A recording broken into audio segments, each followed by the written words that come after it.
देखो हम आज देखेंगे जनसंख्या एवं नगरीकरण मतलब पॉपुलेशन एंड अर्बनाइजेशन।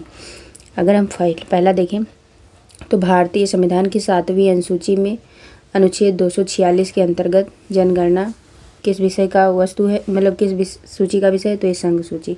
संघ सूची में राज्य और केंद्र दोनों जो है कानून बना सकते हैं। नेक्स्ट है 2011 के अनुसार भारत की कुल जनसंख्या कितनी है, तो यह है 121 करोड़।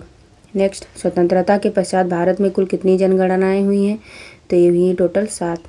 अगला, विश्व की कुल जनसंख्या में भारत का प्रतिशत कितना है, तो ये है 17.5%। नेक्स्ट है भारत में पहली जनगणना वर्ष 1872 ईस्वी में लॉर्ड मेयो के कार्यकाल में हुई थी और हम वर्ष 2011 में भारत की 15वीं जनगणना संपन्न हुई। नेक्स्ट है 2011 जनगणना 2011 के अनुसार भारत का कुल जनसंख्या घनत्व कितना है, तो ये है 382 प्रति व्यक्ति वर्ग किलोमीटर। नेक्स्ट है जनगणना 2011 के अनुसार किस राज्य का जनसंख्या घनत्व सर्वाधिक है, तो ये है बिहार का। बिहार में कितना है, 1106 व्यक्ति प्रति वर्ग किलोमीटर। नेक्स्ट है जनगणना 2011 के अनुसार सबसे कम जनसंख्या घनत्व वाला राज्य कौन है, तो ये है अरुणाचल प्रदेश। अरुणाचल प्रदेश में 17 व्यक्ति प्रति वर्ग किलोमीटर है। नेक्स्ट है जनगणना 2011 के अनुसार भारत की दशकीय वृद्धि दर क्या है, तो ये है 17.64 दशकीय वृद्धि है। अगला, जनगणना 2011 के अनुसार भारत में पुरुषों की कुल संख्या कितनी है, जनसंख्या, तो भारत में 2011 के अनुसार 62.32 करोड़ रुपए, मतलब 62.32 करोड़ पुरुष हैं। ठीक, फिर अगला है जनसंख्या 2011 के अनुसार भारत में महिलाओं की कुल जनसंख्या, तो पुरुषों की अपेक्षा महिला कितनी है, 58.75 करोड़ महिलाएं हैं। तो यानी कि 58 यानी कि कितनी, सोचो, कम है महिलाएं, तो बहुत सारे लोग अविवाहित रह जाते होंगे। फिर देखो जनसंख्या 2011 के अनुसार सबसे अधिक आबादी वाला राज्य कौन है, तो उत्तर प्रदेश। उत्तर प्रदेश में 19 मतलब लगभग 20 करोड़ लोग हैं। ठीक है, अकेले उत्तर प्रदेश में कितना, 19.98 करोड़ लोग। फिर जनसंख्या 2011 के अनुसार न्यूनतम जनसंख्या वाला राज्य कौन सा है, तो न्यूनतम सिक्किम हो जाएगा। सिक्किम में 6.10 लाख, मतलब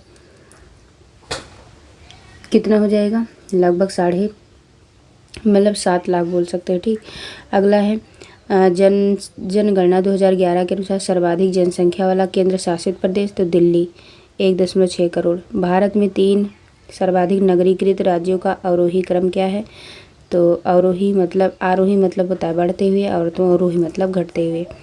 तो देखो गोवा 62.1, मिजोरम 52,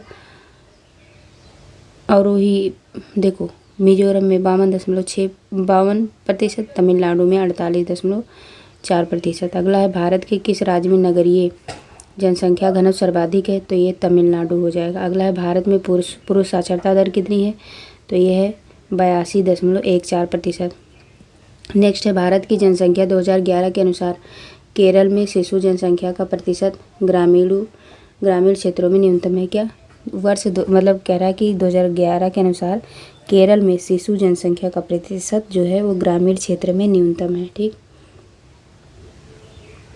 फिर आगे है कि करा है कि जनगणना 2011 के जनगणना आयुक्त कौन थे, उस समय कौन थे, सी चंद्रमौली जी थे।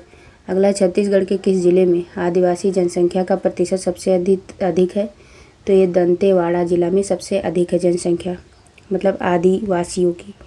अगला है वर्ष 1911 से 1921 के दशक में जन्म वृद्धि दर नकारात्मक यानी कि -0.31% रही, इसलिए यह वर्ष बृहद विभाजक वर्ष कहलाता है। फिर है जनगणना 2011 के अनुसार सबसे कम जनसंख्या वाला केंद्र शासित प्रदेश कौन है, तो यह है लक्षद्वीप 64.47%। अगला है भारत की कुल साक्षरता दर कितनी है, तो ये है 73.4%। नेक्स्ट है भारत में महिला साक्षरता दर कितनी है, तो ये है 65.46%। सबसे अधिक साक्षर राज्य कौन है, तो ये है केरल 94%। सर्वाधिक पुरुष साक्षरता दर वाला राज्य कौन है? तो केरल 96.11%। नेक्स्ट है महिला साक्षरता दर किस राज्य में सर्वाधिक है? तो केरल में 92.1%। नेक्स्ट है न्यूनतम साक्षरता दर वाला राज्य कौन है? तो न्यूनतम साक्षरता दर वाला बिहार है 61.80%। अगला वर्ष 2011 की जनगणना के अनुसार भारत के मेघालय में स्त्री पुरुष शिक्षा में सबसे कम अंतर है। क्या 2011 के अकॉर्डिंग देखा जाए तो भारत के मेघालय राज्य में स्त्री पुरुष शिक्षा में सबसे कम अंतर है। नेक्स्ट है न्यूनतम पुरुष साक्षरता दर वाला राज्य कौन है? तो न्यूनतम पुरुष वो बिहार हो जाएगा 71.20%। नेक्स्ट है न्यूनतम महिला साक्षरता दर वाला राज्य, तो ये न्यूनतम कहीं भी आए तो बिहार 51.50%। नेक्स्ट है भारत में सर्वाधिक साक्षरता वाला केंद्र शासित प्रदेश कौन सा है? तो लक्षद्वीप हो जाएगा 91.85%। नेक्स्ट है भारत में कुल लिंगानुपात सेक्स रेशियो कितना है? तो यह 943 महिला प्रति 1000 पुरुष। नेक्स्ट है सर्वाधिक लिंगानुपात वाला राज्य कौन सा है? तो ये है केरल 1084। नेक्स्ट है न्यूनतम लिंगानुपात वाला राज्य कौन सा है? तो ये है न्यूनतम हरियाणा जिसमें 878। अगला है कि जनगणना 2011 के अनुसार भारत में 0 से 6 वर्ष के बच्चों का लिंगानुपात कितना है? तो 1000 में 919। फिर हम आगे देखें, इसमें देखो राज्य तथा केंद्र शासित प्रदेशों में संबंधित महत्वपूर्ण तथ्य दिया है। इसमें से एक याद रखिए, देखिए बिहार याद कर लीजिए। जैसे उत्तर प्रदेश का कुल जनसंख्या कितना है? 19,98,12,300 मतलब 19,98,12,341। और दशक की वृद्धि क्या है? 20,09। और जनघनत्व कितना है? 829। लिंगानुपात 912। साक्षरता दर कितना है? 67.68। ऐसे बिहार का देखें, बिहार का है 10,40,99,452। दस की वृद्धि है 25.07। जनघनत्व है 1000 मतलब 1.106। लिंगानुपात है 918। साक्षरता दर है 61.84। कितना है? 61.80। ऐसे ही ये सब देख लीजिएगा, पूरा मैंने इसमें कर दिया, ठीक है, पढ़ लीजिएगा क्योंकि ये इतना इम्पोर्टेंट है नहीं, इसलिए भारत का देखिए कि टोटल, ठीक है, टोटल देखा जाए तो ये हो जाएगा इकाई, दहाई, सैकड़ा, हज़ार, 10,000, लाख, 10, देखो इकाई, दहाई, सैकड़ा, हज़ार, 10,000, लाख, 10 लाख, करोड़, 10 करोड़, अरब। तो 1 अरब 21 करोड़ 8,54,977 क्या हो जाएगा ये जनसंख्या, ठीक है। और फिर इसके बाद में ये इतना 17.84 हो जाएगा, क्या 10 की वृद्धि हो जाएगा 17.64। और जनघनत्व कितना हो जाएगा? 382। और लिंगानुपात हो जाएगा 943। और ये कुल साक्षरता दर कितना हो जाएगा? 73.04। फिर उत्तर प्रदेश की जनसंख्या सर्वाधिक है जबकि सिक्किम की जनसंख्या सबसे कम है। फिर हम आगे देखते हैं अनुसूचित जाति और जनजाति SC/ST के बारे में देख लेते हैं। तो देखो भारत के उत्तर पूर्वी एवं हिमालयी क्षेत्र में कौन सा प्रजाति है? तो भारत के उत्तर पूर्वी एवं हिमालयी क्षेत्रों में मंगोलायड है, ठीक है। भारत की संथाल क्या हो जाएगा? भारत की संथाल जनजाति का संबंध किस प्रजाति से? संथाल जो होता है वो आद्य ऑस्ट्रेलॉयड है, ठीक है, प्रोटो ऑस्ट्रेलॉयड। क्या हो जाएगा? देखो उत्तर पूर्वी मंगोलायड और संथाल जनजाति का संबंध किस प्रजाति से? तो आद्य ऑस्ट्रेलॉयड। फिर है भारत में सर्वाधिक जनसंख्या वाली जनजाति कौन है? तो भारत में सबसे ज़्यादा भील पाई जाती है। फिर हम आगे देखें तो देखो भील जनजाति की सर्वाधिक जनसंख्या किस राज्य में है? तो भील सबसे ज़्यादा गुजरात में पाए जाते हैं। थारू जनजाति का मूल निवास कहाँ है? तो थारू सबसे ज़्यादा उत्तराखंड में है, उसका निवास स्थान है। थारू जनजाति दिवाली को शोक के त्यौहार के रूप में मनाती है। धौलाधार श्रेणी, धौलाधर जो श्रेणी में पाई जाने वाली प्रमुख जनजाति कौन है? तो वह है गद्दी धौला। फिर देखो राज्य और जनजातियाँ, अगर हम बात करें अरुणाचल प्रदेश में, तो अरुणाचल प्रदेश में जो जनजातियाँ हैं उनका नाम है आपतानी, डफला, मिसमी, सिंगफो, अबोर। नेक्स्ट नागालैंड में नागा, कोन्याक, सेमा, गारो, कचारी, कुकी, मिकिर, अंगामी, ये सब हैं नागालैंड की। नेक्स्ट है मणिपुर में अंगामी, कोम, माओ, मारिंग, तारो, मैकी। मिजोरम की बात करें तो मिजोरम में मिजो, लाखेर, पावी, चकमा, गारो, कुकी। फिर अगला है मेघालय। मेघालय में खासी, गारो, जयंतिया, मिकिर, हाजंग, हमार, लाखेर, सितेंग। फिर है त्रिपुरा। त्रिपुरा में त्रिपुरा, मोंग, रियांग, हलाम, लुसाई, ओरांग, उचई, जमातिया। जिसमें से सबसे इम्पोर्टेंट है कौन सा? ये इसमें से लुसाई इम्पोर्टेंट है और जमातिया इम्पोर्टेंट है। असम में चकमा, डिमासा, हाजिंग, सिंथेल, लालुंग। इसमें चकमा इम्पोर्टेंट है। अगला है अंडमान निकोबार द्वीप समूह। इसमें सेंटिनेलीज ये इम्पोर्टेंट है। जारवा भी इम्पोर्टेंट है, समपेन भी इम्पोर्टेंट है, ओंग भी पाया जाता है। लक्षद्वीप की बात करें तो मालमिस, सिक्किम में लेप्चा, भूटिया, शेरपा ये इम्पोर्टेंट है तीनों, ठीक। अगला है पंजाब में सांसी पाया जाता है, सांसी जनजातियाँ होती है। फिर बात करें जम्मू कश्मीर में, जम्मू कश्मीर में बकरवाल, गुज्जर, मौन, चांगपा, बाल्टी और गद्दी। अगला हिमाचल प्रदेश। हिमाचल प्रदेश में गद्दी, किन्नौर, जाद, गुज्जर, पंगवाली, स्वांगला। नेक्स्ट है छत्तीसगढ़। छत्तीसगढ़ में आगरिया, धनवार, कमार, कोडाकू, मुंडा, खरिया, सौर। उत्तराखंड में जौनसारी, बुक्सा, भोटिया। उत्तर प्रदेश में थारू, अगारिया, बैगा, बुक्सा, गोंड व भूटिया। फिर हम बात करें संथाल की, तो संथाल मुख्यतः कहाँ के निवासी हैं? तो ये पूर्वी भारत के निवासी हैं। फिर पूर्वी मतलब जैसे भारत इधर है तो इधर के निवासी हैं। कौन सी जनजाति ऋतु प्रवास करती है? तो ये भूटिया ऋतु प्रवास करती है। अगला है गद्दी जनजाति कहाँ रहती है? तो गद्दी हिमाचल प्रदेश की मूल निवासी है। फिर है सहरिया जनजाति मुख्यतः किस राज्य में पाई जाती है? तो सहरिया राजस्थान एवं मध्य प्रदेश दोनों में पाई जाती है। नेक्स्ट अंडमान निकोबार द्वीप समूह पर पाई जाने वाली शोम्पेन, सेंटलीज, ओंगे, जारवा जनजातियाँ विलुप्त की स्थिति में है, मतलब खत्म होने की स्थिति में है। फिर हम आगे देखें तो देखो पश्चिम बंगाल में कौन सी जनजातियाँ पाई जाती? भूमिज, अशुर, हो, कोरा, लेप्चा, ओरांग। मध्य प्रदेश में भील, अगरिया, कोल, कारकू, बोंगा और गौंड।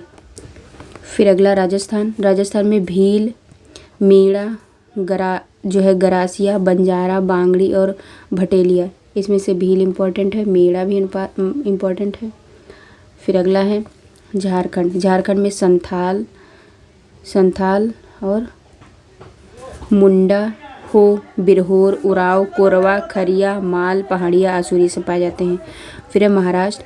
महाराष्ट्र में बरदा, बावचा, भुजिया, बिरहुल, धनवार, घोड़िया, थोटी, भील, कोल और वर्ली। अगला है गुजरात में भील, बंजारा, बरदा, बारली, खारी, घोड़िया, कोकना, कोली, पटेलिया, पोमला, चारण। कर्नाटक में जनजातियाँ कौन कौन सी हैं? बरदा, चेंचू, मालासार, मालेरू, टोडा, सोलगा, रथावा, पनियन, कोदागू। अगला है आंध्र प्रदेश। आंध्र प्रदेश में चेंचू, लंबाड़ा, यांडी, यालिस, बगाता, धुलिया। अगला है केरल। केरल में उल्लाडा, मोपला, नायर, मलकारा, अलार, आदियान, कुरुम्बा, पानियन, उराली, कादर। नेक्स्ट है तमिलनाडु का। टोडा, कुरुम्बा, कोट्टा, इरुला, बड़गा। नेक्स्ट है दादरा व नागर हवेली। इसमें बरली, कथोड़ी, कोकना और नागर हवेली में नायका। बिहार का याद रखो बेंगा, अशुर, खोंड, उराव, बिरहोर, बेदिया, ये सब इम्पोर्टेंट है बिहार का, ठीक है। देखो बेंगा, अशुर, खोंड, उराव, बिरहोर, बेटी जो है क्या हो जाएगा? बेदिया। फिर से बेंगा, अशुर, खोंड, उराव, बिरहोर और बेदिया। फिर उड़ीसा की बात करें। उड़ीसा में बगता, भूमिज, खोंड, गड़िया मतलब गाड़िया, कोल और कोरा। दमन और दीव में हो जाएगा धोड़िया और सिद्धि, बरली, दुबला। गोवा में जो है घोड़िया और बरली। फिर अगर हम बात करें वर्ष 1901 की जनगणना के समय सर्वप्रथम भारतीय जनसंख्या में प्रजातियों का विवरण किसके द्वारा प्रस्तुत किया गया? तो ये हर्बर्ट रिजली के द्वारा। नेक्स्ट है कि ओपोर, तीपी तथा अंडी नामक विवाह प्रथाएं किस आदिवासी में जो है प्रचलित हैं, तो ये हो जनजाति में प्रचलित हैं। कौन सी? ओपोर, तिपी और अंडी विवाह। फिर अगला है भारत की सर्वाधिक प्राचीन जनजाति कौन सी है? तो ये है जारवा। फिर हम आगे नेक्स्ट देखते हैं। देखो उत्तराखंड की सबसे बड़ी अनुसूचित जनजाति कौन ही? तो ये है जौनसारी। उत्तराखंड में सबसे अनुसूचित जनजाति है वो जौनसारी है। फिर नेक्स्ट है टोडा जनजाति कहाँ निवास करती है? तो टोडा जनजाति जो है वो नीलगिरी मतलब तमिलनाडु की पहाड़ियों पर निवास करती है। टोडा एवं जौनसारी जनजातियाँ जो हैं वो बहुपति विवाह की प्रथा को मानती है। मतलब बहुपति मतलब एक पत्नी कई पतियों को रख सकती है। फिर है बोडो जनजाति कहाँ रहती है? तो ये गारो पहाड़ी में रहती है। अगला है गारो जनजाति कहाँ पाई जाती है? तो मेघालय में खासोगारी जनजातियाँ पाई जाती हैं। खासी एवं गारो भाषा बोलने वाली सर्वाधिक जनसंख्या मेघालय में पाई जाती है। क्या खासी और गारो भाषा कौन सी जनजाति बोलती है? तो मेघालय की जनसंख्या में ज़्यादा बोला जाता है। फिर है झूमिंग कृषि स्लैश एंड बर्न एग्रीकल्चर करने वाली जनजाति कौन सी है? तो खासी। ऐसे याद करो, झूम झूम के खांसो, ठीक है। फिर देखो वर्तमान में भारत में 75 जनजातियों को PBTG यानी कि पर्टिकुलरली जो है वुलनरेबल जो है ट्राइबल ग्रुप्स का दर्जा दिया गया है। कितनी को? 75 को। अगला है केरल में कौन सी जनजाति पाई जाती है? तो ये कुरुम्बा पाई जाती है। नेक्स्ट है संयुक्त परिवार प्रथा किस जनजाति से संबंधित है? तो ये थारू से। अगला है शीर्ष 5 अनुसूचित जनसंख्या वाले राज्य। तो शीर्ष 5 अनुसूचित जनजाति वाले जो राज्य हैं उसमें से कौन सा है? पहला मध्य प्रदेश। मध्य प्रदेश में कितना हो जाएगा? इकाई, दहाई, सैकड़ा, हज़ार, 10,000, लाख, 10 लाख, करोड़। मतलब 1,53,16,784। फिर है मध्य प्रदेश मतलब महाराष्ट्र में जो है कितना हो जाएगा? इकाई, दहाई, सैकड़ा, हज़ार, 10,000, लाख, 10 लाख, करोड़। मतलब 1,05,10,213 जनसंख्या हो जाएगा। फिर उड़ीसा की बात करें, उड़ीसा में 95,90,756 जनसंख्या। राजस्थान की बात करें तो राजस्थान में 92,38,534। फिर गुजरात आएगा 89,17,174। और इसका स्रोत किसके अकॉर्डिंग? तो मतलब जनगणना 2011 के अकॉर्डिंग। सबसे पहले मध्य प्रदेश, महाराष्ट्र, उड़ीसा, राजस्थान और गुजरात। फिर बात करें सर्वाधिक तथा न्यूनतम जनजातीय समुदाय की जनसंख्या। तो देखो अगर हम देखें कि न्यूनतम जनजातीय समुदाय की जो जनसंख्या है उसमें भील जो है इसकी जो जनसंख्या है 2011 के अनुसार, जनगणना 2011 के अनुसार तो है 1.26 करोड़, सबसे सर्वाधिक। फिर गोंड की बात करें तो जो गोंड है वो ये सर्वाधिक है। गोंड की बात करें तो ये 1.08 ये दूसरी सर्वाधिक जनसंख्या है जो है जनजाति का। थर्ड है संथाल की बात करें, संथाल की जो जनसंख्या है वो 58 लाख, ये तीसरी सर्वाधिक है। मतलब पहले भील, गोंड, संथाल। फिर इसके बाद में नायकड़ा जो है 33 लाख है। मीणा की 38 लाख। फिर ओरांव की बात करें तो 31 लाख। सुगाली जो है ये 20 लाख हो जाएगा। अब हम देखें आगे तो देखो जो गिरिजन शब्द का प्रयोग अनुसूचित जातियों के लिए होता था जिन्हें महात्मा गांधी जो है वो हरिजन शब्द से संबोधित करते थे। गिरिजन शब्द का प्रयोग अनुसूचित जाति के लिए होता था, महात्मा गांधी जी ने उन्हें हरिजन शब्द से संबोधित करते थे। फिर है सर्वप्रथम अनुसूचित जाति का प्रयोग साइमन कमीशन ने वर्ष 1927 में किया था। कब किया था? 1927 में। देखो पुदुचेरी, दिल्ली, चंडीगढ़, हरियाणा तथा पंजाब राज्यों में कोई भी अनुसूचित जनजाति नहीं है। किसमें? पुदुचेरी, दिल्ली, चंडीगढ़, हरियाणा और पंजाब में। फिर हम आगे देखते हैं। आगे की बात करें तो भारत में संकटग्रस्त जनजातियाँ, संकटग्रस्त में कौन कौन सी आएंगी? देखो कोटा, टोडा, ओराली ये तमिलनाडु की हैं, ये सब संकटग्रस्त हैं। लेप्चा जो है ये सिक्किम हो जाएगा। कौरढ़ा जो है छत्तीसगढ़। राजी जो है उत्तराखंड। ओंगे, जारवा, सोमपेन ये अंडमान निकोबार में। फिर है सूची फर्स्ट, सूची सेकंड कह रहा कि किसका विवाह, जैसे विवाह कौन सी जनजाति में होता है? तो परिवीक्षा विवाह ये कोकी जनजाति करती है। हरण विवाह ये गोंड जनजाति करती है। परीक्षण विवाह जो है ये करती है भील जनजाति। फिर सेवा विवाह जो है ये करती है खासी थारू, खास के सेवा करना याद रखना। फिर है दूध लौटावा विवाह, ये है गोंड। फिर राजी खुशी विवाह, राजी खुशी हो जनजाति, राजी खुशी हो जनजाति। फिर है चुटकुट्टा विवाह, ये थारू लोग करते हैं। प्रेत विवाह, ये न्यूर लोग करते हैं। फिर अगला है जनजातियों को शोषण से बचाव हेतु कुछ विशेष अधिनियम, जैसे सिविल अधिकार संरक्षण अधिनियम 1955-1976 में संशोधित हुआ था। अनुसूचित जाति जनजाति अत्याचार निवारण अधिनियम, ये 1989 में। न्यूनतम मजदूरी अधिनियम, ये 1948 में। फिर है बंधित श्रम पद्धति उत्पादन अधिनियम, ये 1976। फिर अगला है बाल श्रम प्रतिषेध और विनियमन अधिनियम, ये 1986। फिर अगला है विभिन्न द्वीपों के प्रमुख जनजाति समूह, इसकी बात करें तो ये लघु अंडमान, ये जनजाति कौन सी हो जाएगा, ओंगे जनजाति, जो कि निग्रिटो। फिर है सेंटिनेल द्वीप जो है, यहाँ पर कौन सी जनजाति पाई जाती है, तो ये पाई जाती है सेंटलीज प्रजाति, कौन सी है, निग्रिटो। अगला है मध्य प्रदेश, मतलब मध्य व दक्षिण अंडमान, इसमें क्या है, जारवा पाया जाता है, जारवा जनजाति, इसमें प्रजाति कौन सी है, निग्रिटो। फिर नेक्स्ट है स्ट्रेट द्वीप, ये जनजाति कौन सी है, महा अंडमानीज, ये निग्रिटो प्रजाति की है। नेक्स्ट है ग्रेट निकोबार, यहाँ पे जो है कौन सी जनजाति पाई जाती है, तो सोमपेन पाई जाती है, ये कौन सी प्रजाति की है, तो नेग्रोएड। नेक्स्ट है ग्रेट निकोबार, ये जो जनजाति कौन सी है, तो निकोबारी, ये प्रजाति कौन सी है, तो ये है मंगोलायड। आगे देखें तो जनजातियों के लिए आदिवासी शब्द का प्रयोग सर्वप्रथम जो है ठक्कर बप्पा ने किया था, आदिवासियों के पितामह है कौन, ठक्कर बप्पा। फिर है भारतीय संविधान सभा के सदस्य जयपाल सिंह ने सर्वप्रथम जनजाति के लिए आदिवासी शब्द का प्रयोग किया था। भारतीय संविधान के सदस्य कौन, जयपाल सिंह ने सर्वप्रथम जनजातियों के लिए आदिवासी शब्द का प्रयोग किया था। नेक्स्ट है अनुसूचित जनजाति शब्द का प्रयोग सर्वप्रथम संविधान की अनुसूची 5 में हुआ। अनुसूची कौन से, 5 में। फिर हम आगे देखें,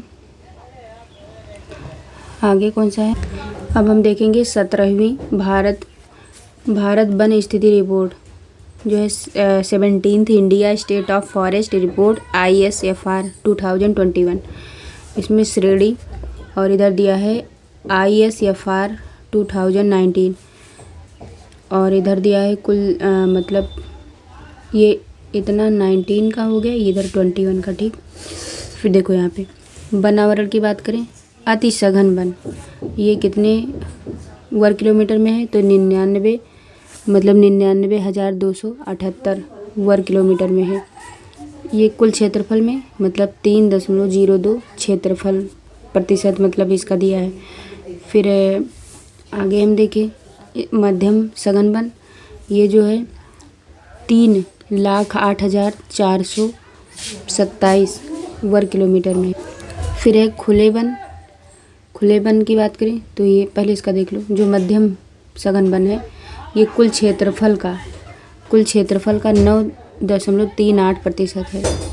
अगला है खुले वन की बात करें तो ये 3,04,499 वर्ग किलोमीटर में फैला है और ये कुल क्षेत्रफल का 9.26% क्षेत्रफल का हिस्सा है। फिर आगे देखें, इसका अगर कुल देखें कुल वनावरण तो ये 7,12,249 वर्ग किलोमीटर में फैला है और टोटल इसका कुल क्षेत्रफल का प्रतिशत देखें तो 21.67% पर जो कुल क्षेत्रफल का प्रतिशत है। फिर हम झाड़ियों की बात करें तो झाड़ियाँ जो हैं वो हैं 46,297 वर्ग किलोमीटर में और गैर वन की बात करें तो ये है 25 नहीं लिखा है, हाँ गैर वन जो है वो है 25,28,923 वर्ग किलोमीटर में। और कुल भौगोलिक क्षेत्र की बात करें तो ये 32,87,469 वर्ग किलोमीटर में है, ठीक। फिर हम आगे देखें इधर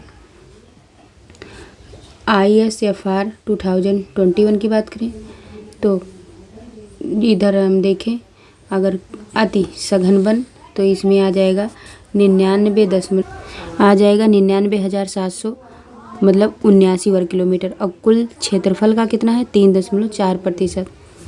फिर हम मध्यम सघन वन की बात करें, वो भी 2021 के अकॉर्डिंग, तो ये हो जाएगा 3,06,890 वर्ग किलोमीटर में फैला है और कुल क्षेत्रफल का 9.33% पर फैला है। फिर हम खुले वन की बात करें 2021 के अकॉर्डिंग, तो 3,07,120 वर्ग किलोमीटर में फैला है और टोटल कुल क्षेत्रफल का प्रतिशत कितना है 9.34%। फिर झाड़ी नहीं कुल वनावरण 2021 के अकॉर्डिंग देखें तो हो जाएगा 7,13,789 वर्ग किलोमीटर और इधर कुल क्षेत्रफल का प्रतिशत हो जाएगा 21.71%। फिर देखो झाड़ियों की बात करें तो झाड़ियाँ जो है वो क्षेत्रफल कितना हो जाएगा, वो हो जाएगा 46,539 वर्ग किलोमीटर और कुल क्षेत्रफल का 1.42 प्रतिशत हो जाएगा। फिर गैर वन की बात करें 2021 के अकॉर्डिंग तो ये हो जाएगा 25,27,141 वर्ग किलोमीटर और ये प्रतिशत कुल क्षेत्रफल का प्रतिशत कितना है, तो ये 76.87%। और कुल भौगोलिक क्षेत्रफल की बात करें तो इधर 2021 के अकॉर्डिंग तो ये 32,87,469 हो जाएगा और इधर 100 हो जाएगा टोटल कुल क्षेत्रफल का प्रतिशत। अब हम देखते हैं न्यूनतम वनावरण क्षेत्रफल वाले राज्य 2021 के अकॉर्डिंग, तो इधर हो जाएगा हरियाणा का क्षेत्रफल अगर देखा जाए तो ये 1,603 वर्ग किलोमीटर और कुल क्षेत्रफल का प्रतिशत ये हो जाएगा 3.63%। फिर पंजाब की बात करें, पंजाब का हो जाएगा 1,847 वर्ग किलोमीटर और कुल क्षेत्रफल का प्रतिशत 3.67%। फिर है गोवा की बात करें तो 22,44 वर्ग किलोमीटर और इसका जो प्रतिशत कितना है वो 60.62%। अगला है सिक्किम का हो जाएगा 3,341 वर्ग किलोमीटर और कुल क्षेत्रफल का जो हो जाएगा 47.8%। अगला है बिहार की बात करें तो 7,381 वर्ग किलोमीटर और ये कुल क्षेत्रफल का हो जाएगा 7.84%। फिर हम आगे बात करें सर्वाधिक वनावरण वाले राज्य प्रतिशत में, तो लक्षद्वीप जो हो जाएगा कुल वन का 90.33%। मिजोरम का, बिहार का जरूर याद रखो, बिहार का जो है कुल क्षेत्रफल मतलब कितना दिया है तो 7381 वर्ग किलोमीटर और ये कितना दिया है 7.84%। अब देखो लक्षद्वीप की बात करें, लक्षद्वीप सर्वाधिक वनावरण राज्य जो सर्वाधिक वनावरण वाले राज्य प्रतिशत में, तो ये हो जाए लक्षद्वीप का 90.33%। मिजोरम का कितना हो जाएगा 84.53%। अंडमान निकोबार द्वीप समूह का हो जाएगा 81.75% और अरुणाचल प्रदेश का हो जाएगा 79.33%। फिर देखो न्यूनतम वनावरण क्षेत्रफल वाले केंद्र शासित प्रदेश 2021 के अकॉर्डिंग, तो इधर केंद्र शासित प्रदेश दिया है। अगर दमन व दीव की बात करें तो ये हो जाएगा 22.77% और कुल क्षेत्रफल का प्रतिशत कितना है 18.46%। फिर है चंडीगढ़ का जो है 22.03% वर्ग किलोमीटर, मतलब 22.03 वर्ग किलोमीटर और कुल क्षेत्रफल का प्रतिशत हो जाएगा 20.07%।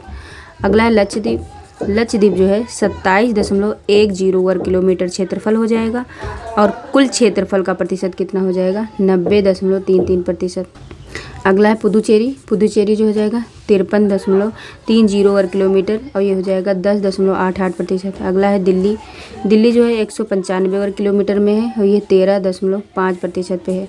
फिर अगला बात करें क्षेत्रफल के अनुसार वनावरण की स्थिति, तो इसमें से मध्य प्रदेश में 77,493 वर्ग किलोमीटर क्षेत्रफल में है और कुल वन का क्षेत्रफल हो जाएगा 25.14%।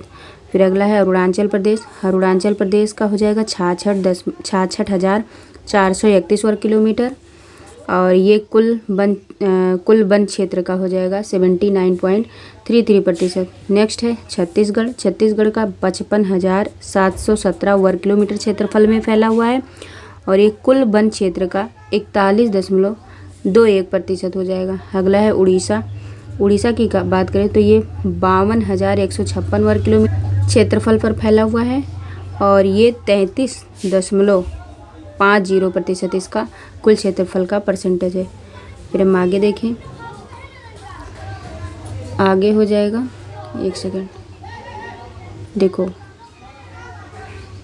देखो इसरो मतलब ISFR 2021 के प्रमुख तथ्य। तो इसमें देखो पहला है कि भौगोलिक क्षेत्रफल में वनों और वृक्षावरण का हिस्सा कितना है, तो ये है 8,09,537 वर्ग किलोमीटर। प्रतिशत में देखें तो 24.62%। फिर हम भौगोलिक क्षेत्रफल में वनों का, अगला है 3rd नंबर पे कि भौगोलिक क्षेत्रफल में वृक्षावरण का हिस्सा, तो ये कितना है 95.748 वर्ग किलोमीटर। और परसेंटेज में अगर देखा जाए तो 2.91% हो जाएगा। ठीक, अगला है जो है वनों से आच्छादित क्षेत्रफल में वृद्धि, तो ये कितना हो जाएगा, ये हो जाएगा 1,540 वर्ग किलोमीटर। और फिर इसका 5th नंबर पर देखें तो ये वृक्षों से आच्छादित क्षेत्रफल में वृद्धि, ये हो जाएगा 721 वर्ग किलोमीटर।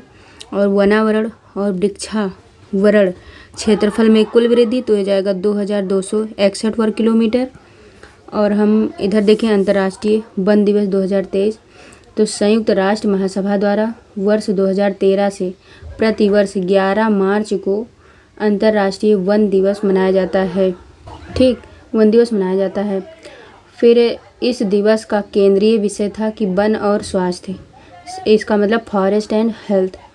और इसका उद्देश्य वन प्रबंधन और जैव विविधता संरक्षण के लक्ष्यों को प्राप्त करना है। अंतर्राष्ट्रीय वन दिवस पहली बार वर्ष 2000 मतलब 1971 में मनाया गया। वन क्षेत्रफल में वृद्धि वाले शीर्ष राज्य हैं 2019 और 21 के अकॉर्डिंग। तो आंध्र प्रदेश जो हो जाएगा 647 वर्ग किलोमीटर, और तेलंगाना के हो जाएगा 632 वर्ग किलोमीटर, उड़ीसा का हो जाएगा 537 वर्ग। फिर पश्चिम बंगाल का अगर देखो क्षेत्रफल के अनुसार मैंग्रोव वनों की स्थिति, तो सबसे ज़्यादा पश्चिम बंगाल में पाया जाता है। कितने क्षेत्रफल पे, 2114 वर्ग किलोमीटर में। फिर सेकंड पे गुजरात आएगा 1175 वर्ग किलोमीटर में। और अंडमान निकोबार द्वीप समूह 3rd नंबर पे आएगा 616 वर्ग किलोमीटर में पाया जाता है। फिर नेक्स्ट देखो ये दिया है कि विशेष रूप से कमज़ोर जनजातीय समूह PVTGS, ये कितना है 75। इसमें से अगर देखा जाए यहाँ पे टोटल 75 है। ठीक है, तो आंध्र प्रदेश में कौन कौन है, बोडो, गडाबा, और सेकंड पे क्या हो जाएगा बोडो पुरोजा, 3rd पे चेंचू, 4th पे डोगरिया खोंड, और 5th में है गुटोब गदाबा, 6th पे खोंड पोरोजा, 7वें नंबर पर कोलम, 8वां कोडा रेड्डी, 9 नंबर पर कोड़ा सौरस, 10वें पर कुटिया खोंड, और 11वें नंबर पर परेंगी पुरोजा, और 12वें पे क्या हो जाएगा थोटी। फिर सेकंड बिहार इम्पोर्टेंट है। बिहार जब झारखंड उसमें सम्मिलित था उसको लेके देखेंगे। तो देखो ये 13 नंबर पे कौन सा हो जाएगा, असुर, बिरहोर, बिरजिया। फिर कौन सा हो जाएगा, पहाड़ी खरिया, कोरबा, माल पहाड़िया, परैया, सौरिया पहाड़िया, सावर। फिर गुजरात की बात करें तो गुजरात में कठोड़ी, कोतवाली, पाधार, सिद्धि, कोलचा। ठीक, फिर कर्नाटक की बात करें तो इसमें जेनू, कुरबा और कोरबा। फिर केरल की बात करें तो केरल में हो जाएगा चोलना, जो है चोल नायकायन, ये जो है कट्टनायकन का एक वर्ग है। फिर कादर हो जाएगा, फिर कट्टनायकन अगला हो जाएगा, फिर अगला है कुरुम्बस, और फिर 33 नंबर पर कोरगा हो जाएगा। ठीक, क्या हो जाएगा इसका कोरगा 33 नंबर पे। फिर अगला है मध्य प्रदेश, छत्तीसगढ़ जब उसमें शामिल था तब देखो हो जाएगा अबुझमारिया, वैगा, भारिया, हिलकोरबास, कमर और सहरिया और बिरहोर। फिर देखें अगला महाराष्ट्र की बात करें, महाराष्ट्र में क्या हो जाएगा, थोड़ा दिखता नहीं लेकिन मैं बोल दूंगी। महाराष्ट्र में कटकरिया, कठोड़िया, कोलम और मारिया गोंड। ठीक, फिर अगला है मणिपुर में केवल माराम नागा। फिर उड़िया की बात करें, उड़िया में बिरहोर, बोंडो, दिदई, डोंगरिया खोंड, जुआंग्स के बाद खरिया, कुटिया कोंद, लाजिया सौरस और लोढ़ा, मनकिदिया, पौंडी भुइयाँ, सौरा, फिर चुक्तिया भुजिया। फिर अगला क्या हो जाएगा, राजस्थान। राजस्थान में हो जाएगा सहरिया। तमिलनाडु की बात करें तो हो जाएगा कुट्टू, नायकन, कोटा, कुरुम्बस, इरू, लास, पनियान और टोडा। ठीक, फिर अगला है त्रिपुरा। त्रिपुरा की बात करें तो इसमें रियांग हो जाएगा। फिर नेक्स्ट है उत्तर प्रदेश। उत्तर प्रदेश जब उत्तराखंड इसमें शामिल था उस समय से लेकर अभी तक की बात कर रहा है तो ये बुक्सा और राजी हो। फिर अगला है पश्चिम बंगाल। पश्चिम बंगाल में बिरहोर, लोढ़ा और टोडो। अंडमान निकोबार द्वीप समूह को लेके देखें तो इसमें ग्रेट अंडमानी, जराबा, ओंगेस, क्या हो जाएगा ओंगेस, फिर हो जाएगा सेंटलिनीज और सोमपेन। ये तो इसमें से एक बिहार वाला जो है बहुत इंपॉर्टेंट है तो उसको देख लेते हैं। एक सेकेंड, ये वाला बहुत इंपॉर्टेंट है। ठीक, इसको देख लो। तो इसमें बिरहो देखो इसमें क्या क्या हो जाएगा बिहार में असुर, बिरहोर, बिरजिया, पहाड़ी खरिया, कोरबा, माल पहाड़िया, परैया, सौरिया पहाड़िया और सावर। ये इंपॉर्टेंट है। फिर आगे देखते हैं तो आगे देखें तो भारतीय राज्यों में किसे भारत का कोहिनूर कहा जाता है तो ये कहा जाता है आंध्र प्रदेश को। नेक्स्ट है फ्रांसीसी वास्तुकार ली कार्बूजियर द्वारा डिजाइन किया गया चंडीगढ़ शहर आधुनिक स्थापत्य कला तथा नगर नियोजन के लिए प्रसिद्ध है। क्या आधुनिक चंडीगढ़, ठीक है, किसके द्वारा, फ्रांसीसी ली कार्बूजियर। फिर है क्षेत्रफल के अनुसार में भारत के 3 सबसे बड़े राज्य कौन से हैं तो पहला कह रहे क्षेत्रफल के अनुसार भारत में 3 सबसे बड़े राज्य तो राजस्थान, फिर मध्य प्रदेश, फिर महाराष्ट्र। 4th वे शायद उत्तर आएगा उत्तर प्रदेश। फिर देखो भारत में जनसंख्या के अनुसार तीसरा तथा क्षेत्रफल की दृष्टि से 12वां बड़ा राज्य कौन सा है तो ये है बिहार। देखो ये बहुत इंपॉर्टेंट है। भारत में जनसंख्या के अनुसार तीसरे नंबर पर है बिहार और क्षेत्रफल के अनुसार देखा जाए तो 12वें नंबर पर बिहार। 12 से 12, 12 से बिहार। फिर असम की सीमा कितने राज्यों को स्पर्श करती है तो ये 7 राज्यों को स्पर्श करती है। कौन कौन से, अरुणाचल प्रदेश, नागालैंड, मणिपुर, मिजोरम, पश्चिम बंगाल, मेघालय और त्रिपुरा। असम जो है वो कितने राज्यों को स्पर्श करती है तो 7। फिर अगला है कि पाट अंचल जो है कहाँ अवस्थित है तो ये झारखंड। पाट अंचल झारखंड। फिर 2011 की जनगणना के अनुसार उत्तर प्रदेश के किस जिले में जनसंख्या घनत्व सबसे अधिक है तो ये गाजियाबाद में सबसे अधिक जनसंख्या है। नेक्स्ट है क्षेत्रफल की दृष्टि से सबसे छोटा राज्य कौन सा है तो ये हो जाएगा गोवा। फिर देखो 2 अप्रैल 1970 को मेघालय राज्य का गठन असम के अंतर्गत एक स्वायत्त शासी राज्य के रूप में किया गया था। मतलब स्वायत्त शासी मतलब ऑटोनॉमस स्टेट। फिर हम आगे देखते हैं। आगे अगर हम देखें तो देखो जनसंख्या की दृष्टि से भारत का सबसे बड़ा संघ राज्य यानी यूनियन टेरिटरी कौन सा है तो ये है दिल्ली, मतलब जनसंख्या के अकॉर्डिंग। फिर भारत के किस राज्य में सबसे अधिक जिले हैं तो उत्तर प्रदेश में 75 जिले हैं। नेक्स्ट है केरल की सीमा किन राज्यों को स्पर्श करती है तो कर्नाटक और तमिलनाडु। नेक्स्ट है कि दिल्ली को केंद्र शासित प्रदेश का दर्जा किस वर्ष मिला तो ये 1956 ईस्वी में दिल्ली को केंद्र शासित प्रदेश बनाया गया। नेक्स्ट है हिमाचल प्रदेश की ग्रीष्मकालीन राजधानी कहाँ है तो ये शिमला हो जाएगी। फिर है भारत के कितने राज्य और मतलब यूँ केंद्र शासित प्रदेश अंतर्राष्ट्रीय सीमाएं साझा करते हैं तो टोटल 18। मतलब भारत के टोटल 18 ऐसे राज्य या केंद्र शासित प्रदेश मतलब राज्य एवं केंद्र शासित प्रदेश हैं जो अंतर्राष्ट्रीय सीमाएं बनाते हैं। नेक्स्ट है जम्मू कश्मीर का पुनर्गठन कब किया गया तो ये किया गया 31 अक्टूबर 2019 से जम्मू कश्मीर का पुनर्गठन किया गया। कब, 31 अक्टूबर 2019 से ये प्रभावी तिथि है। अगला है दादरा व नगर हवेली तथा दमन व दीव का विलय करके किस नए केंद्र शासित प्रदेश का गठन किया गया तो ये दादरा व नगर हवेली तथा दमन व दीव। ठीक, दादरा व नगर हवेली तथा दमन व दीव। फिर आगे देखेंगे भारत के प्रमुख अनुसंधान केंद्र important research centre of India. थोड़ा इधर मेरा घर जो है वो फील्ड की तरफ है तो बच्चे क्रिकेट बहुत खेलते हैं तो थोड़ा इग्नोर करिएगा। देखो अगर हम बात करें भारत का प्रथम अंटार्कटिका शोध केंद्र का क्या नाम है तो ये नाम है दक्षिण गंगोत्री और ये 1984 में स्थापित किया गया था। क्या, भारत का प्रथम अंटार्कटिका शोध संस्थान या शोध केंद्र। वर्ष 1989 ईस्वी में अंटार्कटिका महाद्वीप पर भारत ने अपना दूसरा वैज्ञानिक शोध केंद्र मैत्री स्थापित किया। 1889 में दूसरा, ठीक, मैत्री नाम है उसका। और प्रथम कौन सा हो जाएगा? 84 में। कब? दक्षिण गंगोत्री, ठीक है। फिर देखो भारत का प्रथम अंटार्कटिका शोध केंद्र का नाम क्या है? दक्षिण गंगोत्री, और ये 1984 में, सेकंड वाला 1989 में। फिर अंटार्कटिका में तीसरे भारतीय शोध केंद्र की स्थापना किस नाम से की गई? तो तीसरा भारती, पहला दक्षिण गंगोत्री, दूसरा मैत्री, तीसरा भारती, 2012 में। फिर देखिए भारतीय चावल शोध संस्थान कहाँ है? कटक, उड़ीसा में। नेक्स्ट है राष्ट्रीय डेयरी अनुसंधान संस्थान कहाँ है? करनाल, हरियाणा में। फिर है भारतीय दलहन अनुसंधान संस्थान कहाँ है? तो ये कानपुर में है। फिर है central food technological research institute, ये कहाँ पे है? तो ये मैसूर में है। फिर है राष्ट्रीय दुग्ध विकास परिषद, ये आनंद, गुजरात में है। फिर अगला है राष्ट्रीय कृषि अनुसंधान प्रबंधन अकादमी कहाँ है? तो ये हैदराबाद, तेलंगाना में। क्या हो जाएगा? भारतीय राष्ट्रीय कृषि अनुसंधान हैदराबाद, दुग्ध आनंद, गुजरात। फिर देखो आगे इधर देख लेते हैं। तो अगर हम देखें तो उद्यान एवं वानिकी विश्वविद्यालय ये कहाँ है? तो ये सोलन में। सोलन कहाँ पड़ता है? हिमाचल प्रदेश में। सस्य वानिकी कहाँ है? सस्य वानिकी राष्ट्रीय शोध संस्थान, तो ये झांसी में, झांसी उत्तर प्रदेश में है। फिर एक कृषि में प्रयोग होने वाले औजारों और मशीनों पर शोध एवं विकास कार्य से संबंधित जो सेंट्रल इंस्टीट्यूट ऑफ इंजीनियरिंग कहाँ है? तो ये भोपाल में है। कहाँ है? भोपाल में।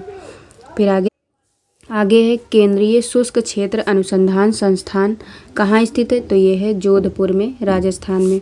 फिर अगला है केंद्रीय उपोष्ण बागवानी संस्थान कहाँ स्थित है? तो ये लखनऊ, उत्तर प्रदेश में है। नेक्स्ट है भारतीय हीरा संस्थान, ठीक है। भारतीय हीरा संस्थान कहाँ है? तो ये सूरत, गुजरात में है। अगला है राष्ट्रीय वनस्पति अनुसंधान संस्थान कहाँ है? तो ये लखनऊ में है। कहाँ है? लखनऊ में। फिर अगला है केंद्रीय खनन अनुसंधान संस्थान, ये कहाँ स्थित है? तो ये धनबाद में है, ये झारखंड में पड़ता है। अगला है इंडियन ब्यूरो ऑफ माइंस का मुख्यालय कहाँ है? तो ये नागपुर, महाराष्ट्र में है। फिर आगे देखेंगे भारत के प्रमुख संस्थान, तो केंद्रीय खाद्य प्रौद्योगिकी अनुसंधान संस्थान कहाँ है? तो ये मैसूर में है। अगला है केंद्रीय भवन निर्माण अनुसंधान संस्थान, ये रुड़की में पड़ता है। अगला है केंद्रीय कांच तथा मृत्तिका अनुसंधान संस्थान, तो ये कोलकाता में है। ये कांच और तथा मृत्तिका अनुसंधान संस्थान कोलकाता, भवन निर्माण ये रुड़की, और केंद्रीय खाद्य प्रौद्योगिकी ये मैसूर में। फिर एक केंद्रीय यांत्रिक इंजीनियरिंग अनुसंधान संस्थान ये दुर्गापुर में है। भारतीय पुरातात्विक सर्वेक्षण नई दिल्ली में है। भारतीय राष्ट्रीय राजमार्ग प्राधिकरण कहाँ है? नई दिल्ली में। राष्ट्रीय भू भौतिकी अनुसंधान संस्थान कहाँ है? तो ये हैदराबाद में है। फिर दृष्टि विकलांग हेतु राष्ट्रीय संस्थान कहाँ है? तो देहरादून में। पारिस्थितिकी विज्ञान केंद्र कहाँ है? बेंगलुरु में है। केंद्रीय वन अनुसंधान संस्थान कहाँ है? तो ये है देहरादून में। भारतीय लौह अनुसंधान संस्थान कहाँ है? तो ये रांची में है। केंद्रीय खनन एवं ईंधन अनुसंधान संस्थान ये धनबाद में है। फिर देखो भारतीय सर्वेक्षण विभाग ये देहरादून में है। भारतीय मौसम वेधशाला ये पुणे में है। अगर हम बात करें केंद्रीय नमक व समुद्री रसायन संस्थान यानी कि central salt and marine chemical research institute ये भावनगर, गुजरात में है। फिर हम आगे देखें तो भारतीय भू चुंबकीय संस्थान ये कहाँ है? तो ये मुंबई में है। भारतीय खगोल संस्थान बेंगलुरु में है। राष्ट्रीय समुद्र विज्ञान ये कहाँ है? तो ये पणजी में है, गोवा की राजधानी पणजी। फिर डीजल लोकोमोटिव वर्क्स ये कहाँ है? तो ये वाराणसी में है। अगला है केंद्रीय सड़क अनुसंधान संस्थान ये नई दिल्ली में है। अगला है केंद्रीय चमड़ा अनुसंधान संस्थान ये चेन्नई में है। अगला फिर क्या है? केंद्रीय औषधि अनुसंधान संस्थान ये लखनऊ में है। नेक्स्ट है भारतीय मौसम विज्ञान संस्थान ये नई दिल्ली में है। अगला है कपड़ा उद्योग अनुसंधान संस्थान ये अहमदाबाद में है। फिर आगे बात करें तो अखिल भारतीय आयुर्विज्ञान संस्थान कहाँ है? नई दिल्ली में। Tata institute of fundamental research ये मुंबई में है। फिर भारतीय सुरक्षा ये नासिक में है, महाराष्ट्र में नासिक पड़ता है। उच्च अक्षांश अनुसंधान प्रयोगशाला कहाँ है? तो ये गुलमर्ग में है, शायद जम्मू कश्मीर में। फिर राष्ट्रीय पर्यावरण अभियांत्रिकी राष्ट्रीय पर्यावरण अभियांत्रिकी अनुसंधान संस्थान कहाँ है? तो ये नागपुर में है, ठीक है। फिर हम आगे देखें तो प्राकृतिक आपदा एवं प्रबंधन यानी कि नेचुरल डिजास्टर एंड मैनेजमेंट अगर हम देखें भारत को कितने भूकंपीय जोखिम में विभाजित किया गया है, तो ये 4 हो जाएगा। ठीक है, कितने हो जाएगा? फिर भारत का कौन सा क्षेत्र उच्च तीव्रता की भूकंपीय मेखला में नहीं आता है? तो कौन नहीं आता है? कर्नाटक का पठार नहीं आता है। अब हम आगे देखते हैं कि देश के भूकंपीय क्षेत्र का नया वर्गीकरण देखेंगे। तो इसमें से अगर हम जोन वी मतलब क्या हो जाए, अगर हम जोन 5वें नंबर की बात करें तो ये अत्यधिक तीव्र होता है और इसकी तीव्रता जो होती है 9 या 9 से अधिक mm होती है। और ये जो है उत्तर पूर्वी भारत, जम्मू कश्मीर, लद्दाख, हिमाचल प्रदेश, उत्तराखंड, कच्छकरण, उत्तरी बिहार का कुछ भाग, अंडमान निकोबार द्वीप समूह में पाया जाता मतलब आता है। और ये जो है कुल क्षेत्रफल का 12% है। नेक्स्ट हम बात करें जोन नंबर 4, ये अति तीव्र होता है, इसकी तीव्रता 8 mm होती है। और ये जो है जम्मू कश्मीर, लद्दाख, हिमाचल प्रदेश के कुछ क्षेत्र और सिक्किम, उत्तर प्रदेश के उत्तरी क्षेत्र, गंगा यमुना दोआब, बिहार और पश्चिमी तट से जुड़ा महाराष्ट्र का क्षेत्र, राजस्थान का पश्चिमी भाग, दिल्ली।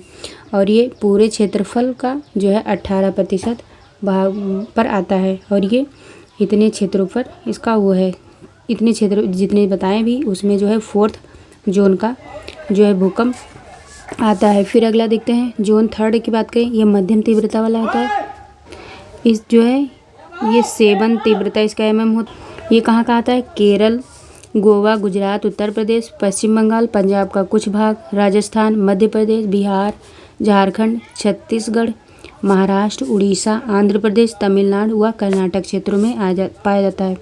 और ये कुल क्षेत्रफल का मतलब कितना हो जाएगा? 27% क्षेत्रफल पर आता है। अब हम जोन 2 की बात करें तो ये कम तीव्रता वाला होता है, ये 6 mm से कम होता है। और ये देश के शेष 46% हिस्सा पर ये भूकंप का क्षेत्र पाया जाता है। फिर आगे देखते हैं, आगे देखें तो क्वेश्चन है कि उत्तर प्रदेश का कौन सा क्षेत्र सर्वाधिक बाढ़ प्रभावित है? तो ये पूर्वी क्षेत्र हो जाएगा। ठीक है, फिर अगला है कि भारत के किस क्षेत्र में शीतकाल में सर्वाधिक वर्षा होती है? तो ये कोरोमंडल तट हो जाएगा। फिर अगला देखिए, भारत में बाढ़ क्षेत्रों के अंतर्गत निम्न गंगा मैदान, ब्रह्मपुत्र घाटी मैदान, महानदी, कृष्णा, गोदावरी एवं कावेरी नदियों के डेल्टाई क्षेत्र आते हैं। किसमें? बाढ़ क्षेत्रों में इतने आते हैं। कौन कौन से? निम्न गंगा मैदान, ब्रह्मपुत्र घाटी मैदान, महानदी, कृष्णा, गोदावरी, कावेरी नदियों के डेल्टाई क्षेत्रों में बाढ़ आने की संभावना रहती है। फिर भारत के सबसे अधिक बाढ़ग्रस्त राज्य कौन है? तो वो बिहार एवं असम हो जाएगा। अगला, ज्वालामुखी उद्गार से कौन से पदार्थ निकलते हैं? तो इसमें लावा, राख और जलवाष्प व गैस निकलती है। जलवाष्प भी निकलता है, ये चीज़ ध्यान रखना। फिर देखो अगला क्वेश्चन है कि भारत के प्रमुख ज्वालामुखी, तो इसमें भारत के अंडमान द्वीपीय क्षेत्र में निम्न ज्वालामुखी पाए जाते हैं। जैसे बैरन द्वीप जो होता है, ये अंडमान सागर स्थित यह ज्वालामुखी दक्षिण एशिया का एकमात्र सक्रिय ज्वालामुखी है। ठीक है, कौन? बैरन। फिर अगला है नारकोंडम। नारकोंडम जो है यह भी अंडमान सागर में स्थित एक प्रसुप्त ज्वालामुखी है। कौन सा है? प्रसुप्त। ठीक, नारकोंडम में। फिर है कौन सा? बारातंग। यह शांत श्रेणी का एक प्रकार का कीचड़ युक्त ज्वालामुखी है। कौन सा? कीचड़ युक्त। तो पहला बैरन जो है वो क्या हो जाएगा? सक्रिय, नारकोंडम ये प्रसुप्त, और जो बारातंग है ये कीचड़ युक्त है। ठीक है, फिर हम आगे देखते हैं। तो आगे हम अगर देखें तो देखो एक सेकेंड, हाँ, भारतीय भू सर्वेक्षण का मुख्यालय कहाँ है? तो ये है कोलकाता में। देश में प्रथम आपदा प्रबंधन प्रशिक्षण संस्थान की स्थापना कहाँ की गई? तो ये लातूर, महाराष्ट्र में की गई। अगला, भारत में सुनामी चेतावनी केंद्र कहाँ है? तो ये है हैदराबाद में। कहाँ है? हैदराबाद में। फिर देखिए, वर्ष 2007 में भारत ने हिंद महासागर में विश्व की सबसे आधुनिक सुनामी चेतावनी प्रणाली प्रारंभ की है। कब? वर्ष 2007 में हिंद महासागर में विश्व की सबसे आधुनिक सुनामी चेतावनी जो है प्रणाली प्रारंभ की है। फिर आगे बात करें, नेक्स्ट है कि दिसंबर 1984 में हुए भोपाल गैस त्रासदी के लिए उत्तरदायी गैस कौन थी? तो वो थी मिथाइल आइसोसाइनाइड। क्या? Methyl isocyanide. फिर अगला बात करें, अगला है कि विभिन्न आपदाओं के प्रबंधन के लिए नोडल मंत्रालय तो देखो इधर आपदा या संकट दिया है, इधर नोडल मंत्रालय। अगर हम बात करें प्राकृतिक व मानव निर्मित आपदाएं, ये गृह मंत्रालय से संबंधित है। अगला है सूखा, सूखा कृषि मंत्रालय के अंतर्गत आता है। थर्ड है विमान दुर्घटनाएं, ये नागर विमानन मंत्रालय के अंतर्गत आएगा। फिर रेल दुर्घटनाएं जो हैं वो रेल मंत्रालय से संबंधित है। फिर अगला है रासायनिक आपदाएं, ये जो है पर्यावरण मंत्रालय से संबंधित है। अगला है जैविक आपदाएं, ये स्वास्थ्य मंत्रालय से संबंधित है। अगला है नाभिकीय दुर्घटनाएं, ये परमाणु ऊर्जा विभाग से संबंधित है। फिर हम आगे देखें तो भारतीय वन प्रबंधन संस्थान, Indian institute of forest management, यानी कि क्या हो जाएगा IIFM की स्थापना वर्ष 1982 में भोपाल में की गई थी। कब किए थे? 1982 में भोपाल में। फिर हम आगे देखते हैं, फिर हम अब विविध देखेंगे। मिसलेनियस क्या हो जाएगा? मिसलेनियस। इसमें देखें पहला है कि कौन सी नदी हिमालय की तीनों श्रेणियों से होकर प्रवाहित होती है? तो ये सतलज, ये तीनों श्रेणी से होकर जो है प्रवाहित होती है, सतलज नदी। फिर अगला है भारत में किन शैल तंत्रों में सर्वाधिक लौह अयस्क पाया जाता है? तो ये धारवाड़ तंत्र हो जाएगा। नेक्स्ट क्वेश्चन है कि एगमार्क खाद्य उत्पादों का गुणवत्ता मानक है। एगमार्क जो है वो गुणवत्ता मानक है किसका? खाद्य पदार्थ उत्पादों का। फिर है छत्तीसगढ़ का राज्य पशु कौन है? तो ये जंगली भैंसा है। क्या है? जंगली भैंसा। जंगली भैंसा जो है वो छत्तीसगढ़ का जंगली मतलब राज्य पशु है। फिर अगला है द हिमालयन माउंटेनियरिंग इंस्टीट्यूट। क्या है? द हिमालयन माउंटेनियरिंग इंस्टीट्यूट कहाँ स्थित है? तो ये दार्जिलिंग में। दार्जिलिंग कहाँ पड़ता है? तो ये पश्चिम बंगाल में। नेक्स्ट क्वेश्चन है कि डायमंड हार्बर मतलब डायमंड हार्बर तथा साल्ट लेक सिटी कहाँ अवस्थित है? तो ये कोलकाता में है। कहाँ? मतलब डायमंड और साल्ट लेक सिटी, डायमंड हार्बर, साल्ट लेक सिटी, ये कहाँ है? कोलकाता में। नेक्स्ट है भारत में लवणीय मृदा का सर्वाधिक क्षेत्रफल कहाँ है? तो ये गुजरात में पड़ता है। भारत में लवणीय मृदा का सर्वाधिक क्षेत्रफल गुजरात में पड़ता है। फिर है मणिपुर की लोकटक झील में गाद व वनस्पति से बने तैरते हुए द्वीपों को स्थानीय भाषा में फुमडिस कहते हैं। क्या कहते हैं? फुमडिस। क्या? मणिपुर की लोकटक झील में गाद और वनस्पति से बने तैरते हुए जो द्वीप होते हैं उनको हम कहते हैं स्थानीय भाषा में, वहाँ की लैंग्वेज में, लोकल लैंग्वेज में क्या कहते हैं? फुमडिस। अगला है दक्षिण एशिया में सर्वाधिक वृद्ध जनसंख्या वाला आदिवासी समूह कौन सा है? तो यह है गोंड। क्या है? गोंड। दक्षिण एशिया में सर्वाधिक वृद्ध जनसंख्या वाला आदिवासी समूह कौन सा है? तो हो जाएगा गोंड। फिर है नेक्स्ट क्वेश्चन, भारत में स्थापित प्रथम परमाणु रिएक्टर का क्या नाम है? तो यह अप्सरा। नेक्स्ट है देश का सर्वाधिक जनसंख्या वाला जिला कौन है? तो यह ठाणे। फिर अगला है छत्तीसगढ़ में सबसे कम वन क्षेत्र वाला जिला जो है जांजगीर चांपा है। क्या है? जांजगीर चांपा, ये छत्तीसगढ़ में पड़ता है। जबकि सर्वाधिक वन क्षेत्र वाला जिला सरगुजा है। नेक्स्ट है नीरी मतलब national environmental engineering research institute, NEERI जो है कहाँ स्थित है? तो ये नागपुर में है। नेक्स्ट है दक्षिण भारत की प्रमुख नदियाँ प्रमुख रूप से किस प्रकार के अफवाह तंत्र का निर्माण करती हैं? तो ये वृक्षाकार अफवाह तंत्र का निर्माण करती हैं। फिर अगला है देखो दक्षिण भारत के नीचे आता है, तो इसे याद रखिए, जो वृक्ष का जड़ होता है वो भी नीचे आता है, तो इसे वृक्षाकार वो दक्षिण भारत के प्रमुख नदियाँ ऐसे ही निर्माण करती हैं। अगला है इंद्रावती की प्रमुख सहायक नदियाँ कौन सी हैं? तो है नंदीराज, नारंगी, कोटरी और निम्बरा। किसके? इंद्रावती नदी की ये सब प्रमुख सहायक नदियाँ हैं। फिर अगला है गन्ना मतलब शुगर केन उत्पादन में राज्यों का सही आरोही क्रम क्या है? तो यह है उत्तर प्रदेश, महाराष्ट्र मतलब घटते हुए क्रम, आरोही का मतलब होता है घटता, और आरोही जो होता है वो होता है बढ़ते हुए। तो सबसे ज़्यादा उत्तर प्रदेश, महाराष्ट्र, कर्नाटक और तमिलनाडु, ये है गन्ना के सही क्रम है, आरोही क्रम। फिर सरसों का सर्वाधिक उत्पादन किस राज्य में होता है? तो राजस्थान में सरसों अधिक होता है। फिर आगे देखिए वर्ष 1960 में भारत के प्रथम कृषि विश्वविद्यालय की स्थापना कहाँ की गई थी? तो ये पंतनगर में की गई थी। पंतनगर कहाँ है? तो ये उत्तराखंड है। फिर आगे देखें, आगे है कि इंदिरा सागर बांध किस नदी पर है? तो ये नर्मदा। इंदिरा नर्मदा जान लो, दो सहेलियां हैं, ठीक। इंदिरा नर्मदा। फिर है विश्व मृदा दिवस कब मनाया जाता है? तो ये 5 दिसंबर को मनाया जाता है। अगला है भारत में सर्वप्रथम किस राष्ट्रीय उद्यान की स्थापना की गई? तो ये जिम कॉर्बेट उद्यान उत्तराखंड में पड़ता है। ठीक, भारत में सर्वप्रथम किस राष्ट्रीय उद्यान की स्थापना की गई? तो ये जिम कॉर्बेट राष्ट्रीय उद्यान जो उत्तराखंड में है। अगला है, भारत के किस शहर को गुलाबी शहर कहते हैं?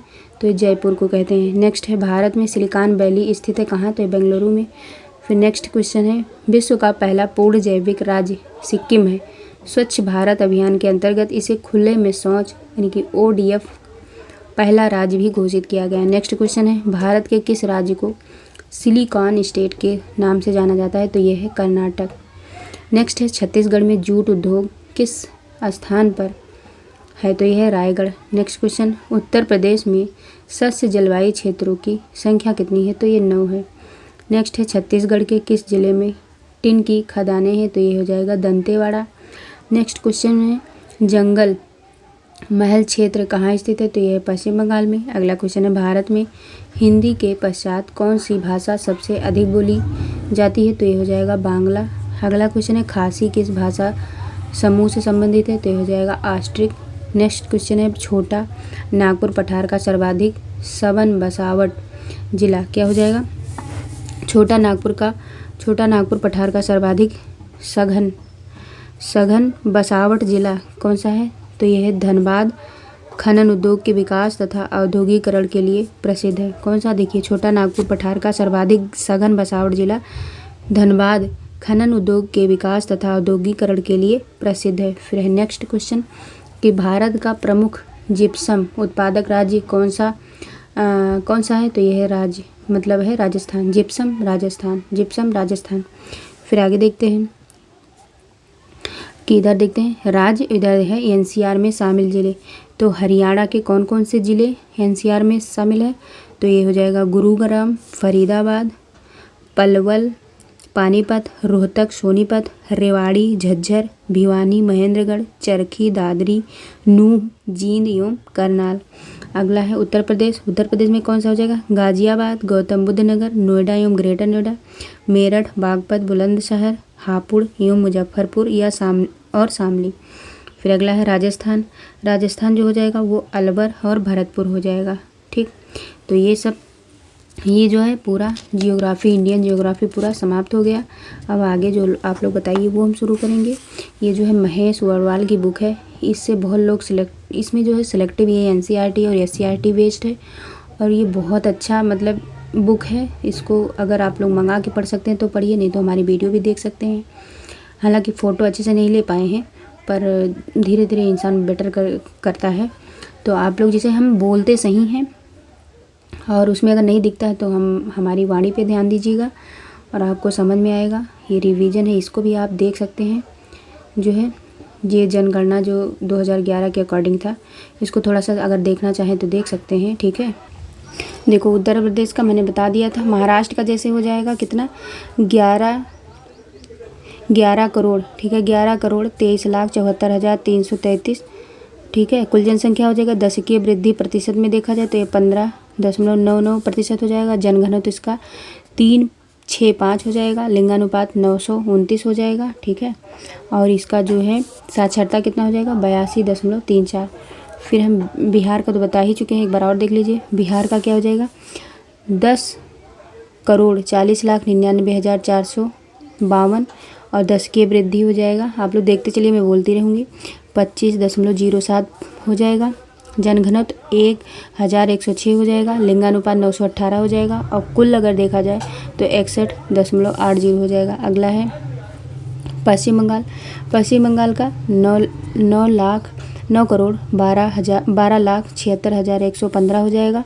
10 की वृद्धि 13.93 हो जाएगा। जनघनत्व 1,028 हो जाएगा।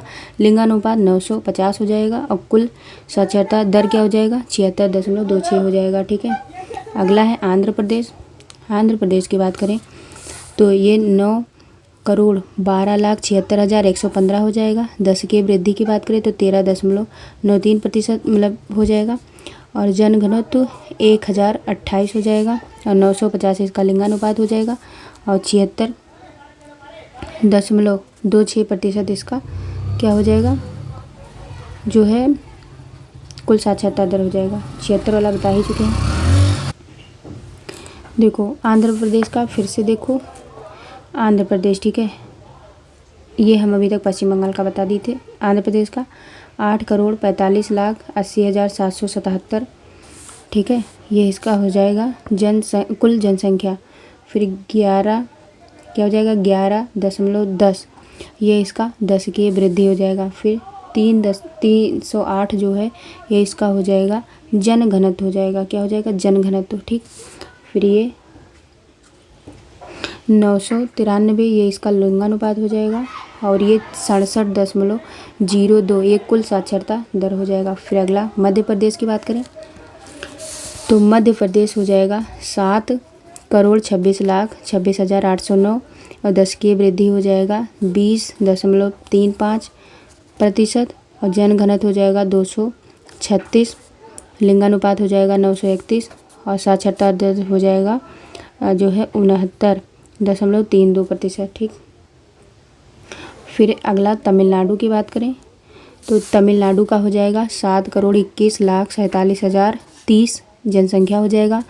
15.61 इसका प्रतिशत हो जाएगा 10 की वृद्धि और 555 जनघनत्व हो जाएगा। 996 इसका लिंगानुपात हो जाएगा और कुल साक्षरता दर 80.09 हो जाएगा, ठीक। अगला है राजस्थान। राजस्थान की बात करें तो ये हो जाएगा 6,85,48,737 इसका जनसंख्या हो जाएगा। 21.44% वृद्धि हो जाएगा। 200 जनघनत्व हो जाएगा। 928 इसका लिंगानुपात हो जाएगा और कुल साक्षरता दर 66.11% हो जाएगा। अगला है कर्नाटक। कर्नाटक जो हो जाएगा, कर्नाटक की बात करें तो ये हो जाएगा 6,10,95,297 इसका जनसंख्या हो जाएगा और 10 की वृद्धि परसेंटेज में 15.67% हो जाएगा। जनघनत्व 319 हो जाएगा और 773 इसका लिंगानुपात हो जाएगा और कुल साक्षरता दर 75.4 हो जाएगा, ठीक है। कितना हो जाएगा 75.4। अगला हम बात करें गुजरात की। गुजरात का हो जाएगा 6,39,39,692 और 10 की वृद्धि प्रतिशत देखा जाए तो 19.17 हो जाएगा। 308 जनघनत्व हो जाएगा। 919 लिंगानुपात हो जाएगा। 78.3 इसका साक्षरता दर हो जाएगा। अगला उड़ीसा। उड़ीसा की बात करें तो ये हो जाएगा 4,19,74,218 और 13.9 ये इसका जनसंख्या हो जाएगा, ठीक है, किसका उड़ीसा का, ठीक है। और 13.97 इसका 10 की वृद्धि हो जाएगा परसेंटेज में। जनघनत्व 370 हो जाएगा। लिंगानुपात 979 हो जाएगा और कुल साक्षरता दर जो है 72.9 हो जाएगा। अगला है केरल। केरल की बात करें तो 3,34,06,600 मतलब 6,000, ठीक है, 61 हो जाएगा इसका वो कुल जनसंख्या और 4.85 जो है 10 की वृद्धि हो जाएगा परसेंटेज में। 860 इसका जनघनत्व हो जाएगा। 1,084 इसका हो जाएगा लिंगानुपात और साक्षरता दर कितना हो जाएगा 94.00 हो जाएगा, ठीक। अगला है झारखंड। झारखंड की बात करें तो हो जाएगा 3,29,88,134 कुल जनसंख्या। 22.34% हो जाएगा 10 की वृद्धि और जनघनत्व हो जाएगा 414 और 949 हो जाएगा लिंगानुपात और 6,000 मतलब 66.41% हो जाएगा साक्षरता दर, ठीक। फिर अगला है असम। असम की बात करें तो इसका 3,12,05,576 हो जाएगा इसका कुल जनसंख्या। 16.93% इसका 10 की वृद्धि हो जाएगा। 398 इसका जनघनत्व हो जाएगा। 558 जो है इसका लिंगानुपात हो जाएगा। 72.2% इसका साक्षरता दर हो जाएगा। फिर हम अगला बात करें पंजाब की। पंजाब में 2,77,43,338 कुल जनसंख्या हो जाएगा और 13.73 इसका 10 की वृद्धि प्रतिशत हो जाएगा। 551 इसका जनघनत्व हो जाएगा और 895 लिंगानुपात हो जाएगा और 75.84 इसका कुल साक्षरता दर हो जाएगा। कितना 75.84। अगला छत्तीसगढ़। छत्तीसगढ़ की बात करें तो अगर छत्तीसगढ़ की बात करें तो ये है 2,55,45,198 कुल जनसंख्या। 22.59 ये हो जाएगा 10 की वृद्धि। 573 जनघनत्व। 879 लिंगानुपात और 75.6% कुल साक्षरता दर हो जाएगा। अगला है ये हो जाएगा हरियाणा। आप बात करें हरियाणा 2,53,51,462 हो जाएगा जनसंख्या। कुल जनसंख्या 19.90 10 की वृद्धि हो जाएगा परसेंटेज में। 189 जन घनत्व हो जाएगा और 991 इसका लिंगानुपात हो जाएगा। 70.3% इसका साक्षरता दर हो जाएगा। ठीक, किसका हो जाएगा? हरियाणा का। फिर अगला दिल्ली की बात करें। दिल्ली जो है, दिल्ली का 1,67,087 मतलब 1,67,87,941 हो जाएगा कुल जनसंख्या। देखिए इधर ये जनसंख्या है, ये जो है दशकीय वृद्धि है और ये कितना है जन घनत्व हो जाएगा और ये जो लिंगानुपात है साक्षरता दर। तो हम बार बार बोलेंगे नहीं, आप लोग जान जाइएगा। ठीक है, तो अगर हम दिल्ली की बात करें तो ये हो जाएगा 1,67,87,961, फिर 21.96 और ये हो जाएगा 11,320 जन घनत्व और 868 जो है इसका हो जाएगा लिंगानुपात। ठीक, और फिर इसके बाद में देखो इधर दिल्ली का बताया ना, तो 868 इसका क्या हो जाएगा लिंगानुपात। फिर आगे ये 86.21 हो जाएगा, इसका क्या हो जाएगा कुल साक्षरता दर। फिर हम जम्मू कश्मीर की बात करें, ये इतना इसका याद कर लेना, कितना हो जाएगा 12,541 12 करोड़। ठीक है, 500 नहीं 12 करोड़ नहीं होगा, 12,541,000। ठीक है, और 302 इसका हो जाएगा कुल जनसंख्या और 23.71 दशकीय वृद्धि हो जाएगा। 124 इसका जन घनत्व हो जाएगा। 889 इसका हो जाएगा 889 लिंगानुपात और 67.2% हो जाएगा कुल साक्षरता दर। ठीक, किसका हो जाएगा जम्मू कश्मीर का। फिर अगला देखते हैं हिमाचल मतलब हिमाचल नहीं, पहले देख लेते हैं उत्तराखंड का। उत्तराखंड का जो है देखो कितना दिया, इकाई दहाई सैकड़ा हज़ार 10,000 लाख 10 लाख करोड़। तो देखो 1 करोड़, ठीक है 1,86,000 देखो 10,86,292। ठीक है, ये हो जाएगा जनसंख्या घन मतलब जनसंख्या कुल जनसंख्या हो जाएगा और 18.81 दशकीय वृद्धि हो जाएगा। 189 जन घनत्व 963 लिंगानुपात और 78.82 मतलब 82 ये कुल साक्षरता दर हो जाएगा। ठीक, फिर हम आगे देखते हैं हिमाचल प्रदेश। हिमाचल प्रदेश की बात करें तो 68 लाख कितना हो जाएगा 68,64,602 कुल जनसंख्या। 12.81 दशकीय वृद्धि परसेंटेज में। 123 जन घनत्व 972 लिंगानुपात 82.80 साक्षरता दर हो जाएगा कुल। किसका हो जाएगा हिमाचल प्रदेश का। फिर आगे बात करें त्रिपुरा की। त्रिपुरा जो है 36,73,917 कुल जनसंख्या। 14.75 दशकीय वृद्धि प्रतिशत में। 350 जन घनत्व 960 लिंगानुपात 87.22 साक्षरता दर कुल हो जाएगा। अगला है मेघालय। मेघालय की बात करें तो 29,66,889 कुल जनसंख्या। 27.95 दशकीय वृद्धि। 128 जन घनत्व 985 लिंगानुपात 79.2 कुल साक्षरता दर। अगला है मणिपुर।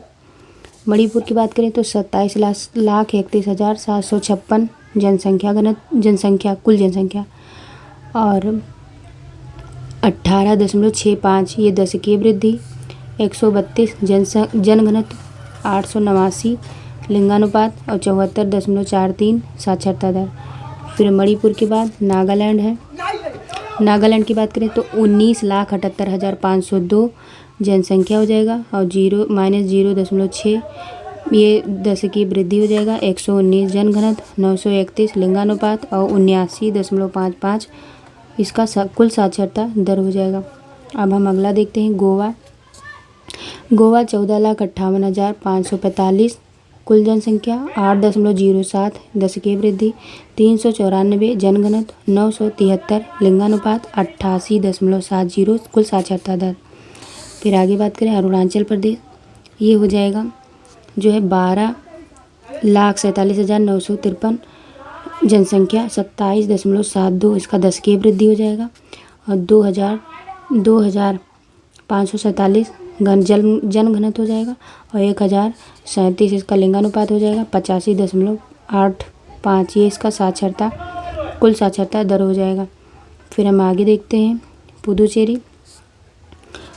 जो है 12,47,953 जो है जनसंख्या हो जाएगा। 27.72 दशकीय वृद्धि प्रतिशत हो जाएगा। 2,547 जन घनत्व हो जाएगा। 1037 इसका लिंगानुपात हो जाएगा। 85.85 इसका हो जाएगा क्या हो जाएगा मतलब कुल साक्षरता दर हो जाएगा। ठीक, फिर ये हो जाएगा पुदुचेरी। फिर अगला देखते हैं मिजोरम की बात करें तो 10,97,206 हो जाएगा जनसंख्या। कुल जनसंख्या 22.78 हो जाएगा। दशकीय वृद्धि 9,258 हो जाएगा। जनघनत्व 818 हो जाएगा। लिंगानुपात और 86.05 हो जाएगा कुल साक्षरता दर। फिर अगला है चंडीगढ़ 10,55,455 हो जाएगा इसका जनसंख्या कुल। और 17.10 दशकीय वृद्धि हो जाएगा। 52 जो है जनघनत्व हो जाएगा। 976 इसका लिंगानुपात हो जाएगा। और 91.33 इसका कुल साक्षरता दर हो जाएगा। अगला है सिक्किम जो है 6,10,577 इसका कुल जनसंख्या हो जाएगा। 12.36 इसका दशकीय वृद्धि प्रतिशत हो जाएगा। 86 जन घनत्व है और 890 लिंगानुपात हो जाएगा। और 81.42% इसका कुल साक्षरता दर हो जाएगा।